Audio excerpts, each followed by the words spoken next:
तेव्हा पुणेकरी विजयी पूर्ण श्रीराम दर्शन पय आला.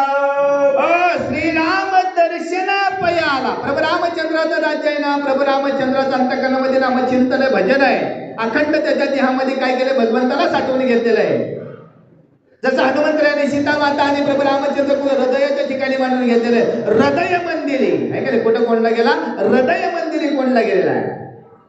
मग त्या राज्यामध्ये दैन्य कुणी असेल का, प्रजा, नागरिक, नर नारी, बाल, अल्प, म्हातार, वयस्कर असा कुणीच नसणार आहे. कारण प्रभू रामचंद्राची प्रत्येकावर दृष्टी आहे. मग या भगवंताचं वर्णन करण्यासाठी किंवा सद्गुरूचं वर्णन करण्यासाठी आपली मती काय चालणार आहे, माझी मती काय चालणार आहे. आता सद्गुरू वर्णवेना तेथे माया स्पर्शू शकेना, ते स्वरूप मज अज्ञाना काय कळे. नकळे नकळे नेती नेती आयशी बोलती श्रुती, तेथे मज मूर्खाची मती पवाडेल कोटे.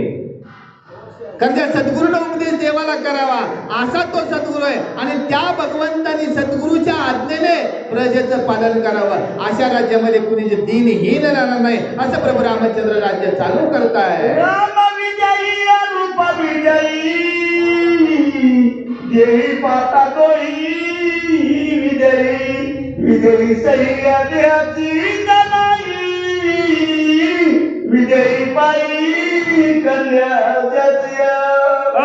आता बघा, राम पाहता देही, राम पाहता विदेही. जर आतच भरला तर सगळीकडे राम दिसणार आहे. जर आतच राम नसेल तर बाहेर राम दिसणार नाही. देही विदेही, आत बाहेर सर्वांगाचे करून कान आता करावे श्रवण. त्याला देही आणि विदेही म्हणलं जाते. देहामध्ये वास्तव्याला आहे, मग सर्व कार्य करणारा तो प्रभू रामचंद्र आहे. असं या प्रभू रामचंद्राचं कार्य आहे. मग आपल्या देहामधला जो आत्मा आहे, आपण त्या आत्म्याचं ऐकत नाही, मनाचं ऐकल्याशिवाय राहत नाही, वाटोळ झाल्याशिवाय राहत नाही. म्हणजे या मनाला आणि बुद्धीला आत्म्याच्या संगतीमध्ये जर नेलं तर आपल्याही घरामध्ये अयोध्या राम राज्य आल्याशिवाय राहणार नाही. हे आपलं ऐकण्यापुरतं आहे. किती पुरतं, हे ऐकण्यापुरतं आहे आपलं. फक्त ऐकलं नाही पाहिजे, आचरणात आणलं पाहिजे, कृतीमध्ये आणलं पाहिजे. आणि हे वावरण्यामध्ये बोलताना सुद्धा भगवंत नम्र वाचने बोलतात. भगवंत आता एवढं मागच्या अध्यामध्ये गेलं, एवढं गंधर्वाने गायन केलं, वाद्य केलं. आपला जर झोप नाही झाली, टीव्हीचा आवाज जर नातवंड केला तर आजी किती ओरडती आहे. कसं आपल्या देहामध्ये, आपल्या घरामध्ये रामराज्य येणार आहे. गंधर्वाने गायन केलं ना, विणा वाजत होता, मृदंग वाजत होता, टाळ वाजत होता. आपल्याला जसा दरवाजा आदळला तर आपला एवढा क्रोध उपाळला जातोय.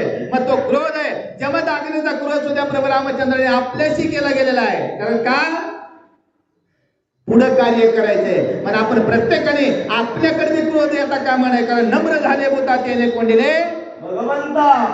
या भगवंताला आतमध्ये असताना जर आपल्या देहामध्ये क्रोध येत असेल तर आपण कुठल्या परंपरेने ज्यांनी त्यांनी शोधायचं. राक्षस कुळ आता घरामध्ये आलेला आहे. कारण राम राज्याची, रामाची कथा ऐकायची आणि घरी जाऊन रावण राज्य जर आणायचं असेल तर राम कथा ऐकण्यात काहीच फायदा नाही आहे. मग या गोष्टी आपल्याला काय केल्या पाहिजे, या जीवनाचं सार्थक जर करायचं असेल तर श्रवण करायचंय, आत्मिकतेने आचरणात आणायचंय, भगवंताच्या आज्ञेने कार्य करायचंय, भगवंताच्या आज्ञेने जे भगवंताने दिले मला त्या शिकवणीमध्ये राहता आलं पाहिजे. याला म्हणतात रामराज्य. आणि ज्या ठिकाणी हे रामराज्य अंत्यकरणामध्ये आले, अरे देवा पाहावयाशी गेलो आणि देवाची होऊन ठेवला, अशी अवस्था झाल्याशिवाय असं रामराज्य कुठं त्या अयोध्याच्या ठिकाणी जनक आलाय कुणी वैताई नायक पुढे येऊन नमस्कार आती आदर श्रीरामे केला. आती आदरे श्रीरामे केला. आता भागवतामध्ये कथा सांगते भागवत काय केलं. जनक राजा सुखाचार्य गेले, ते 7 दिवस 7 रात्र राहिले, ते मी सुख आलोय. कोण आलोय, मी सुख आलोय. जोपर्यंत मी गेला नाही तोपर्यंत जनक राजा त्याला भेटले मग आपल्या देहात मी गेला पाहिजे. मला वाचा येते, मला सांगा येते, मला धारूला जाता येते, मला केदारला जाता येते, मला शक्तीला जाता येते, मला सगळं करता येते. आणि तुझ्यातला मी नाही गेलेला. आणि असे हे एवढं भगवंताचं प्रभू रामचंद्राचं गुणगान ऐकलं, त्या राज्याची एवढी वाहवा ऐकली आणि येऊन स्वतः नमस्कार केला प्रभू रामचंद्राने आदराने. त्या जनक राजाला नमस्कार केला. आणि काय करता, श्रीराम मनती विजयपती हा. तुमच्या नियमायाचा कीर्ती तुमच्या उग्रत्याच्या स्थितीपती रामनाथिक मारले म्या. बघा देव असताना सुद्धा कुणाचा मोठेपणा केलाय तुमच्याने. तुमची कीर्ती आहे आणि तुमच्यामुळे मी विजय झालाय.